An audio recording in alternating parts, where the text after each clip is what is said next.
Indian air force के डर से चाइना की पीपल लिबरेशन आर्मी एयरफोर्स की तरफ से अभी तिब्बत ऑटोनोमस रीजन में एयर रेड एक्सरसाइज को कंडक्ट किया जा रहा है। साथ ही वो अपने सिविलियंस को भी एयर रेड के दौरान कैसे रिएक्ट करना है उसकी ट्रेनिंग दे रहे हैं। ताइवान के एयर स्पेस में आज 18 चाइनीज एयरक्राफ्ट घुसपैठ करने के बाद ग्लोबल टाइम की तरफ से बताया जा रहा है कि ये कोई एक्सरसाइज नहीं बल्कि ताइवान को चाइना में मिलाने की शुरुआत है।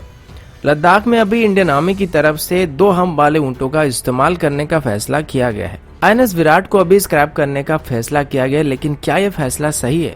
और अंत में रशिया की तरफ से टर्की को फल्टी S-400 सिस्टम को सप्लाई किया गया है, ऐसा आरोप लगाया जा रहा है। ऐसे ही कुछ और खबरों के बारे में हम आज की वीडियो में बात करने वाले हैं। नमस्कार दोस्तों, मेरा नाम है अंशुमन नाइक और आप सभी का बहुत बहुत स्वागत है इंडियन डिफेंस न्यूज के डिफेंस टॉक सीरीज में। तो चलिए देर ना करते हुए आज की वीडियो शुरू करते हैं।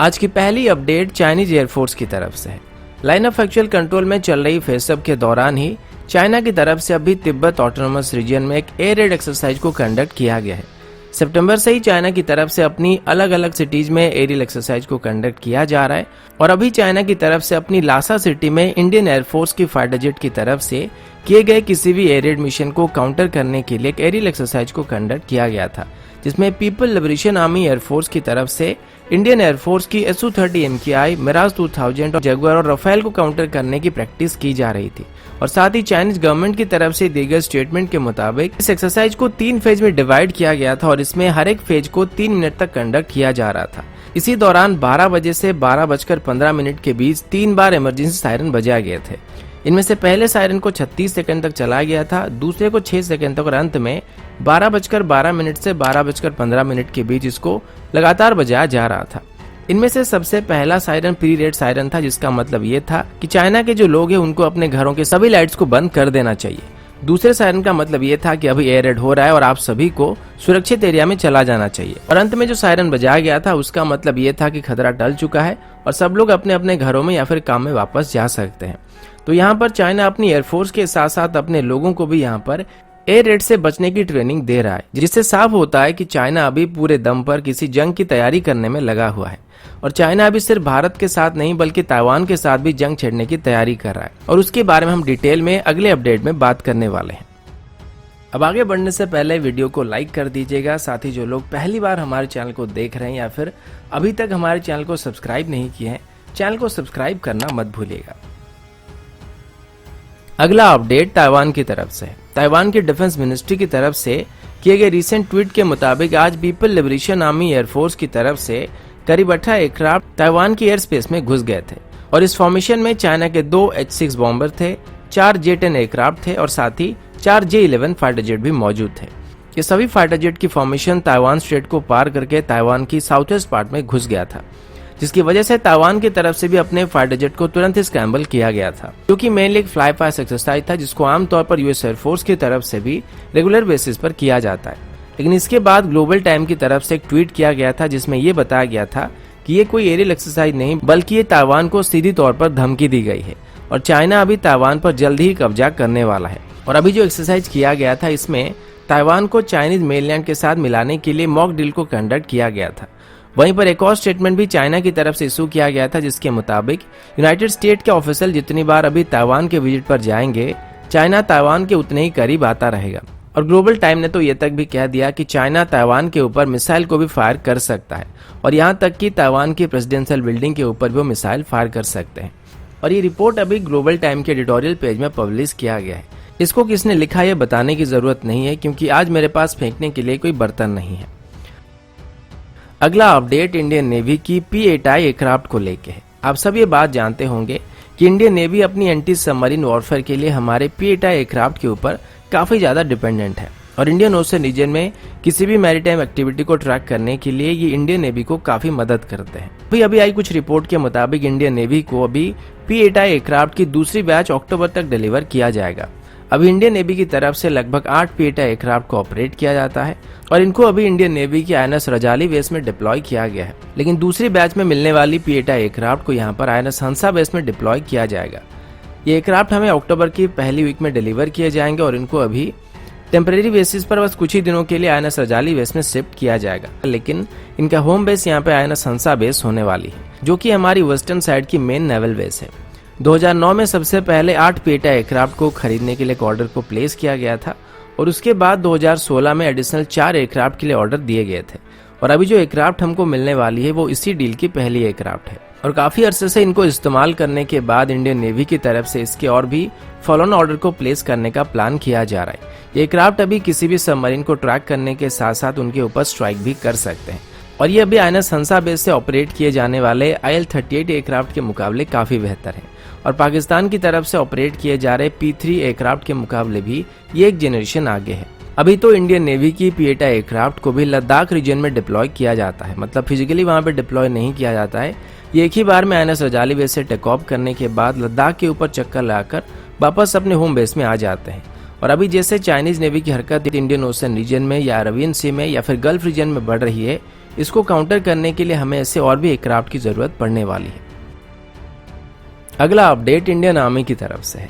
इंडियन आर्मी की तरफ से भी लद्दाख के पहाड़ी इलाकों में पेट्रोलिंग करने के लिए 2 हम वाले ऊंटों का इस्तेमाल करने का फैसला किया गया है। हालांकि ये प्लान अभी का नहीं है, इनको लद्दाख में इस्तेमाल करने का प्लान 3 साल पहले किया गया था, लेकिन अभी इनको इम्प्लीमेंट किया जा रहा है। इनको बैक्टीरियल कैमल भी कहा जाता है और ये लद्दाख के नुब्रा वैली में पाए जाते हैं। इनकी जो नेचुरल हैबिटेट है वो लगभग 12,000 फीट से ज़्यादा ऊपर है, जिस वजह से इनको हायर एल्टीट्यूड में ऑपरेट करने में कोई दिक्कत नहीं होता है। इन पर अभी हमारे DRDO की lab based high altitude research centre की तरफ से रिसर्च किया जा रहा है और अभी इनकी ब्रीडिंग प्रोग्राम को भी किया जा रहा है ताकि इनको जल्दी से जल्दी इंडियन आर्मी की तौर तरीके के साथ ट्रेन किया जा सके। इससे पहले राजस्थान में भी ऊंटों का इस्तेमाल इंडियन आर्मी करती है, लेकिन उनके पीठ में एक ही हम्प होता है और वो लद्दाख के लिए बिल्कुल भी सही नहीं है। अभी इंडियन आर्मी को ऐसे करीब 50 ऊंटों की जरूरत है, जिसके लिए अभी इनकी ब्रीडिंग प्रोसेस को शुरू किया गया है। अभी इनको इंडियन आर्मी की तरफ से दौलत बेग गोल्डी या फिर बाकी बॉर्डर एरिया में पेट्रोलिंग करने के लिए या फिर सामान ले जाने के लिए इस्तेमाल किया जाएगा और आने वाले 5 से 6 महीनों के अंदर इनकी पहली बैच को इंडियन आर्मी को डिलीवर किया जाएगा। लेह के जो वेटरनरी ऑफिसर है उनके मुताबिक ये आराम से 170 kg तक के लोड को 17,000 फीट की ऊंचाई तक ले जा सकते हैं और बिना पानी के लगभग 72 आवर तक सरवाइव कर सकते हैं। लेकिन इनकी तादाद अभी काफी कम है और ये पूरे लद्दाख में बस 350 से 400 के आसपास ही मौजूद हैं, जिस वजह से इनकी ब्रीडिंग पर अभी काफी ज्यादा ध्यान दिया जा रहा है और ये भी एक तरीके से अच्छी बात है कि इनकी तादाद अभी धीरे धीरे बढ़ने वाली है। साथ ही इंडियन आर्मी अभी पेट्रोलिंग या हाई एल्टीट्यूड में अपने साथ सामान ले जाने के लिए जिन पोनी या खच्चर टाइप के जानवरों का इस्तेमाल करती है, वो अपने साथ बस 40 kg तक के लोड को ही कैरी कर सकते हैं और इनकी एंडुरेंस भी उन ऊंट के मुकाबले काफी कम है और आगे से दौलत बेग गोल्डी या डेप्सांग एरिया में इंडियन आर्मी को पेट्रोलिंग करने में ऊंट काफी मदद करने वाले हैं। अगला अपडेट INS विराट को लेके है। इंडियन नेवी में लगभग 30 साल सर्विस करने के बाद इसे मार्च 2017 में इंडियन नेवी से डीकमीशन कर दिया गया था। ओरिजिनली इसको 1980s के दौर में बस $65 मिलियन की कीमत में ब्रिटेन से खरीदा गया था और उसके बाद इसको इंडियन नेवी में 12 मई 1987 में शामिल किया गया था। इंडियन नेवी में शामिल होने से पहले यह रॉयल ब्रिटिश नेवी का हिस्सा था और ब्रिटिश नेवी में ये 1959 से 1984 तक सर्विस कर रहा था, जिसके बाद इसको भारत की तरफ से खरीद लिया गया था। इसका डिस्प्लेसमेंट करीब 27,800 टन के आसपास है और इसमें हमारे सी एरियर फ्लीट को इस्तेमाल किया जाता था। डीकमीशन होने के बाद इसको नीलाम कर दिया गया था, जिसमें अभी श्रीराम ग्रुप की तरफ से इसको 38.54 करोड़ की कीमत में खरीद लिया गया है। इससे पहले INS विराट को तोड़ने की वजह इसको एक म्यूजियम में कन्वर्ट करने का फैसला किया गया था, लेकिन गवर्नमेंट की तरफ से और इंडियन नेवी की तरफ से इसको स्क्रैप करने का फैसला किया गया और ये इंडियन नेवी का दूसरा एयरक्राफ्ट कैरियर होने वाला था जिसको अभी स्क्रैप करने का फैसला किया गया था। इससे पहले 2014 में INS विक्रांत को भी स्क्रैप कर दिया गया था, लेकिन भारत के लोग अभी इसको स्क्रैप करने नहीं देना चाहते और इसको अभी वो म्यूजियम के तौर पर देखना चाहते हैं और ट्विटर में इसी बात को लेकर अभी ट्रेंड किया जा रहा है कि इसको तोड़फोड़ करने की वजह इसको म्यूजियम में कन्वर्ट कर दिया जाए, क्योंकि इसके साथ हमारा इतिहास जुड़ा हुआ है और हमारी नेक्स्ट जनरेशन को ये सब बताने के लिए ये एक लाइव एग्जाम्पल के तौर पर दिखाया जा सकता है। लेकिन अभी हम इसको अपने हाथों से ही तोड़ने का फैसला कर चुके हैं और मेरी पर्सनल ओपिनियन की बात करें तो मैं INS विराट को तोड़फोड़ करके बेचने के बिल्कुल भी खिलाफ हूँ। इस पर अभी बीजेपी के MP राजीव चंद्रशेखर ने बताया है वो अभी एक आखिरी कोशिश करना चाहते हैं और वो टाटा, रिलायंस, अदानी, महिंद्रा ग्रुप जैसे बड़े बड़े कंपनियों को रिक्वेस्ट कर रहे हैं कि वो चाहे तो इसको स्क्रैप होने से बचा सकते हैं और एक म्यूजियम के तौर पर खड़ा कर सकते हैं। वैसे आप सब भी अपना अपना सपोर्ट जरूर दिखाएगा और ट्विटर में जाके इस मुहिम को आगे जरूर बढ़ाइएगा। जितना हो सके इस ट्वीट को जाके रीट्वीट कीजिए। आप चाहे तो मेरे पर्सनल प्रोफाइल में जाके इसको वहां से भी रिट्वीट कर सकते हैं और जो लोग भी ट्विटर यूज करते हैं मैं उनसे रिक्वेस्ट करता हूं कि वो इस मुहिम में जरूर शामिल होइए। अगला अपडेट डीआरडीओ की तरफ से है। पीटीआई में एक रिपोर्ट के मुताबिक डीआरडीओ की तरफ से भी 8 नए एडवांस टेक्नोलॉजी सेंटर्स को सेटअप करने का फैसला किया गया है, जो कि आगे चल के फ्यूचरिस्टिक डिफेंस टेक्नोलॉजी को डेवलप करने के लिए इस्तेमाल किए जाएंगे। यूनियन मिनिस्टर श्रीपद नायक ने बताया कि डीआरडीओ अभी पहले से अपनी काम करने की तौर तरीकों में एक बहुत बड़ा रिफॉर्म लाने की प्लानिंग कर रहा था और अभी हमारी इंफ्रास्ट्रक्चर को डेवलप करने के बाद हम फ्यूचरिस्टिक वेपन को इजीली डेवलप कर पाएंगे। डीआरडीओ भारत का मेन रिसर्च ऑर्गेनाइजेशन है जो कि डिफेंस टेक्नोलॉजी या फिर वेपन्स को डेवलप करने के लिए जाना जाता है और पूरे भारत में अभी डीआरडीओ के लगभग 50 से ज्यादा लैब मौजूद है जो कि अलग अलग प्रोजेक्ट के ऊपर अलग अलग सेक्टर में काम कर रहे हैं। वहीं पर ऑर्डिनेंस फैक्ट्री बोर्ड की कॉर्पोरेशन के बारे में बात करते हुए उन्होंने बताया है कि ऑर्डिनेंस फैक्ट्री बोर्ड भारत का एक बहुत ही पुराना ऑर्गेनाइजेशन है, लेकिन अभी इसको वक्त के साथ साथ अपग्रेड होने की जरूरत है और इसी वजह से अभी इसको कॉर्पोरेटाइज करने का फैसला किया गया है, जिसके बाद इसकी एफिशिएंसी और प्रोडक्टिविटी इंक्रीज होने वाली है। साथ ही ऑर्डिनेंस फैक्ट्री बोर्ड के वर्तमान के सभी एम्प्लॉयज की वेजेस और रिटायरमेंट बेनिफिट्स के बारे में भी यहाँ पर डिस्कशन किया जा रहा है और इसको बिल्कुल सुरक्षित रखने का प्लान किया जा रहा है। अगला अपडेट S-400 सिस्टम को लेके, और अभी हम भारत की नहीं बल्कि टर्की की S-400 सिस्टम के बारे में बात करने वाले हैं। अभी मीडिया में ये बात सामने आई थी कि टर्की को रशिया की तरफ से जिन S-400 सिस्टम को सप्लाई किया गया था वो सभी के सभी खराब थे और पिछले 6 महीनों से टर्की इनमें टेक्निकल इशू को सॉल्व नहीं कर पा रही।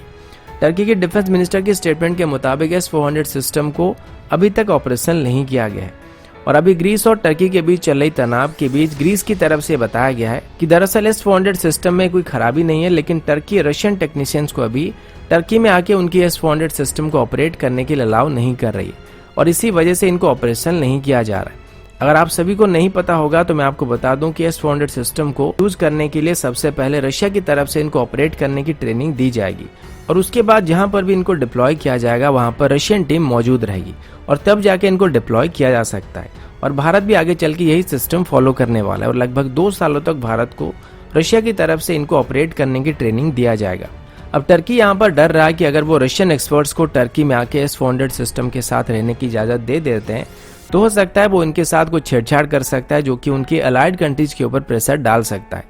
और खास करके इसी वजह से टर्की की S-400 सिस्टम अभी तक ऑपरेशन नहीं हो पा रहे। तो दोस्तों अभी के लिए इतना ही, मिलता हूँ आपसे अगले वीडियो में, तब तक के लिए जय हिंद, वंदे मातरम।